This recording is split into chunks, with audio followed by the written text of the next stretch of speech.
Kembali lagi bersama saya, Rizka Putri. Saat ini sedang terjadi perang saudara di Universitas Indonesia. UI sekarang dalam kondisi yang terpecah belah. Buat kita semua, tentu ini sangat memprihatinkan dan juga memalukan. UI adalah salah satu perguruan tinggi terbesar yang dibiayai oleh rakyat. Karena itu, kalau UI berantakan, kita semua yang rugi. Apalagi yang menjadi sumber konflik bukanlah masalah yang terkait dengan ilmu dan kepentingan bangsa, tapi konflik yang terjadi dikarenakan soal kekuasaan.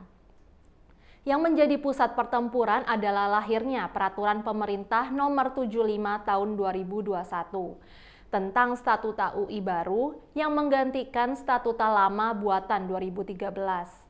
Peraturan pemerintah baru ini dianggap bisa menghancurkan integritas UI. Ketegangan terasa di banyak kegiatan. Dewan Guru Besar UI dan berbagai fakultas sudah mengeluarkan pernyataan terbuka agar pemerintah membatalkan PP Nomor 75 Tahun 2021. Para guru besar, dosen, dan mahasiswa juga bersatu mengirimkan surat pada Presiden dan para menteri agar PP ini dibatalkan. Ada lebih dari 100 organisasi mahasiswa menyatakan protes pada 5 menteri terkait. Badan Eksekutif Mahasiswa UI mengadukan UI ke Ombudsman. Pada 15 Agustus lalu, ada sebuah webinar yang berjudul PP 75 2021 Rasa Soeharto. Tapi jangan salah mengira bahwa konflik yang terjadi bukanlah antara UI melawan pemerintah. Yang terjadi adalah perang antar organ-organ di dalam UI itu sendiri. Pemerintah cuma terbawa-bawa karena PP yang jadi pusat konflik tersebut ditandatangani oleh Presiden. Jadi di UI ini terdapat 4 organ penting. Pertama, Rektor. Kedua, Majelis Wali Amanat. Ketiga, Dewan Guru Besar. Keempat, Senat Akademik. Rektor dan para wakilnya adalah para manajer yang mengelola UI sebagai lembaga pendidikan tinggi. Majelis Wali Amanat adalah semacam dewan komisaris yang mewakili UI, pemerintah, dan masyarakat. Dewan Guru Besar dan Senat Akademik diisi oleh para pengajar yang menjalankan kegiatan inti dalam lembaga pendidikan tinggi yang meliputi pengajaran, penelitian, dan pengabdian. Nah, keempat lembaga ini sekarang terpecah menjadi 2 kubu. Rektor bersekutu dengan MWA berhadapan dengan Dewan Guru Besar dan Senat Akademik. Seperti dikatakan, yang menjadi sumber konflik adalah lahirnya statuta baru tentang UI. Statuta ini adalah semacam anggaran dasar sebuah organisasi. Yang menjadi persoalan pertama adalah proses pembuatannya. Mula-mula statuta ini dibuat oleh keempat organ secara bersama-sama sejak awal 2020. Tapi pada September 2020, DGB dan Senat tidak lagi dilibatkan. Dan tiba-tiba saja, pada Juli 2021 lahirlah PP tentang statuta oleh pemerintah. Rupanya, tanpa diketahui, Rektor bersama MWA menyusun sendiri statuta dengan kepentingan mereka. Hasilnya ternyata sangat bermasalah dan tidak sesuai dengan rapat-rapat 4 organ. Masalah statuta ini sudah terdengar publik beberapa bulan lalu terkait jabatan rangkap rektor. Larangan bagi rektor untuk rangkap jabatan dihilangkan di statuta baru. Tapi ternyata yang bermasalah bukan hanya itu. Ada banyak sekali pasal dalam statuta yang mengkhawatirkan. Salah satu yang terpenting soal campur tangan partai politik.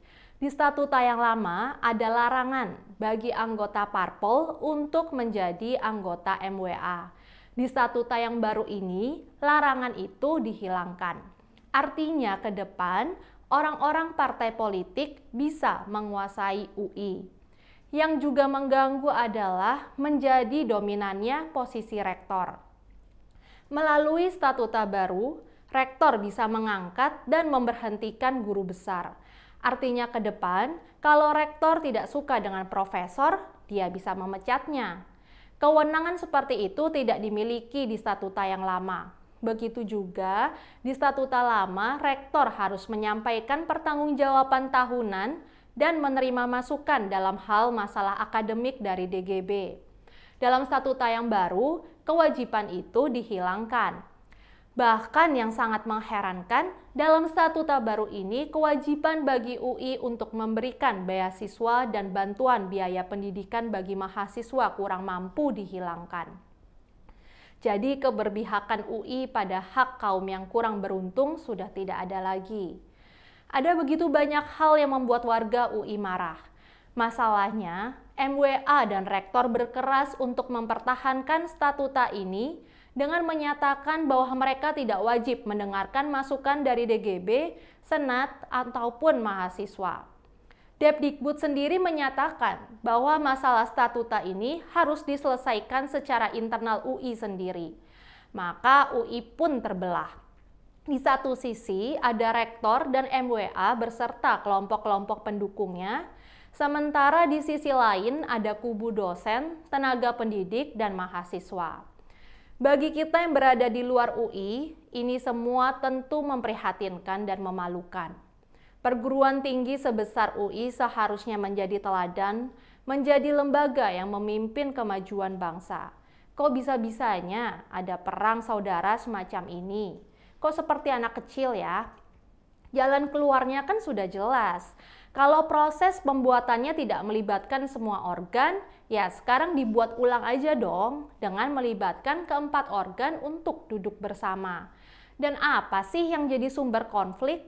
MWA dan rektor jelaskan saja kepada warga UI dan masyarakat mengapa mereka ingin mengizinkan wakil parpol masuk ke MWA. Apa untungnya? Apa ruginya?